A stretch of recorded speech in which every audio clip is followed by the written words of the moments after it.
السلام علیکم رحمۃ اللہ وبرکاتہ۔ امید کرتی ہوں سبھی خیریت سے ہوں گے۔ ایسے ہی دینی معلومات کے لیے ہمارے چینل کو سبسکرائب کریں تاکہ روز ایسے ہی دینی معلومات آپ تک پہنچتی رہے۔ میرے پیارے بھائیوں اور بہنوں، آج ہم بات کرنے جا رہے ہیں اس لمحے کی جسے سن کر دل کانپ جاتا ہے، قبر کی پہلی رات۔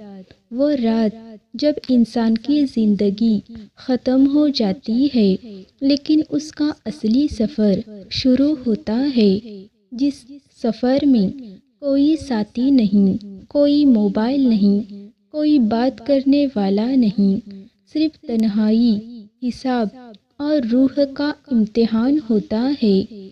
رسول اللہ صلی اللہ علیہ وسلم نے فرمایا، قبر یا تو جنت کے باغوں میں سے ایک باغ ہے یا جہنم کے گڈھوں میں سے ایک گڈھا۔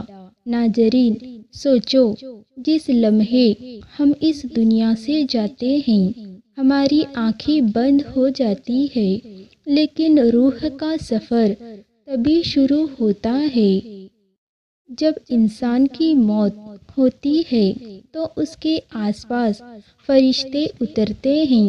اگر وہ نیک انسان ہے تو سفید چہرے والے فرشتے آتے ہیں جن کے ہاتھوں میں جنت کا کفن اور خوشبو ہوتی ہے۔ وہ کہتے ہیں، اے پاک روح، تو اپنے رب کی رحمت کی طرف نکل۔ اور اگر وہ گنہگار ہیں تو کالے چہرے والے فرشتے آتے ہیں جن کے ہاتھوں میں جہنم کا کفن ہوتا ہے اور کہتے ہیں، اے بدبخت روح، تو اپنے رب کے غضب کی طرف نکل۔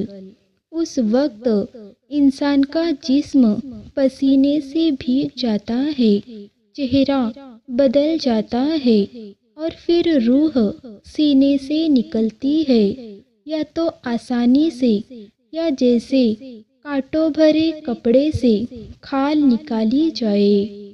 روح نکلتے ہی فرشتے اسے آسمان کی طرف لے جاتے ہیں۔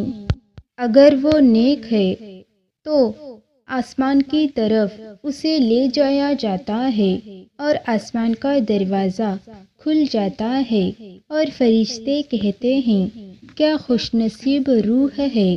لیکن اگر وہ گنہگار ہے تو آسمان کے دروازے بند کر دیے جاتے ہیں اور فرشتے کہتے ہیں، اس کی روح کو نیچے لوٹا دو، اور پھر وہ روح لوٹائی جاتی ہے قبر میں۔ جب روح واپس آتی ہے تو انسان کو اس کی قبر میں لیٹا دیا جاتا ہے، لوگ مٹی ڈال دیتے ہیں اور سب چلے جاتے ہیں، لیکن اسی وقت منکر اور نکیر فرشتے آتے ہیں۔ وہ دو ڈراونے فرشتے ہوتے ہیں، کالے چہرے، نیلی آنکھیں، ہاتھوں میں لوہے کا ہتھوڑا۔ وہ پوچھتے ہیں، تیرا رب کون ہے، تیرا دین کیا ہے، اور یہ شخص کون ہے جو تیرے پاس بھیجا گیا تھا۔ اگر انسان ایمان والا ہوتا ہے تو جواب دیتا ہے، میرا رب اللہ ہے، میرا دین اسلام ہے اور میرے نبی محمد صلی اللہ علیہ وسلم ہے۔ اس وقت آسمان سے آواز آتی ہے، میرے بندے نے سچ کہا، اسے جنت کی بشارت دو۔ قبر چوڑی ہو جاتی ہے، جنت کی خوشبو پھیل جاتی ہے اور روح آرام سے سوتی ہے جیسے کوئی دلہن اپنے مخملی بستر پر۔ لیکن اگر وہ گنہگار ہیں تو جب فرشتے سوال پوچھتے ہیں وہ جواب نہیں دے پاتا، اس کی زبان لڑکھڑا جاتی ہے اور تب آواز آتی ہے، اس نے جھوٹ کہا۔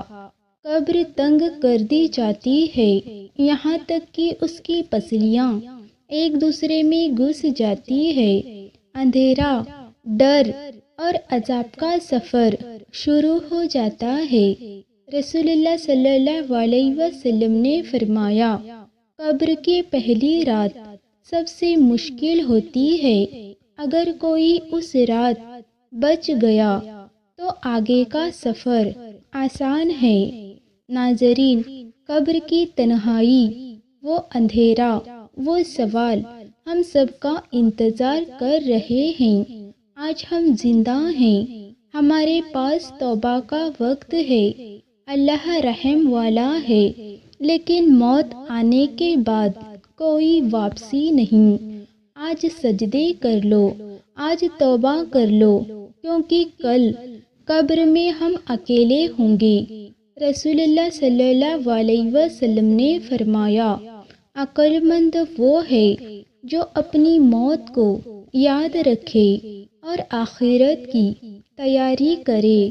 تو چلو آج نیت کرے کہ ہم اپنے گناہوں سے توبہ کریں گے، نماز کو نہیں چھوڑیں گے، ماں باپ کا دل نہیں دکھائیں گے اور اپنے رب سے رشتہ مضبوط کریں گے۔ اے اللہ، ہمیں قبر کی پہلی رات میں روشنی عطا کر، ہمارے گناہ معاف کر دے، ہمارے دلوں کو ہدایت دے اور ہمیں اس سفر میں کامیاب بنا جہاں کوئی مددگار نہیں ہوگا۔ تو ناظرین، اگر یہ ویڈیو تمہارے دل کو چھو گئی ہو تو اسے دوسروں تک ضرور پہنچاؤ، شیئر کرو تاکہ کسی کی روح کو بھی ہدایت ملے۔ لائک کرو، کمنٹ میں آمین لکھو اور چینل کو سبسکرائب کرو، کیونکہ ہر ہدایت کا ثواب تمہارے نامے اعمال میں بھی جائے گا۔ اللہ حافظ۔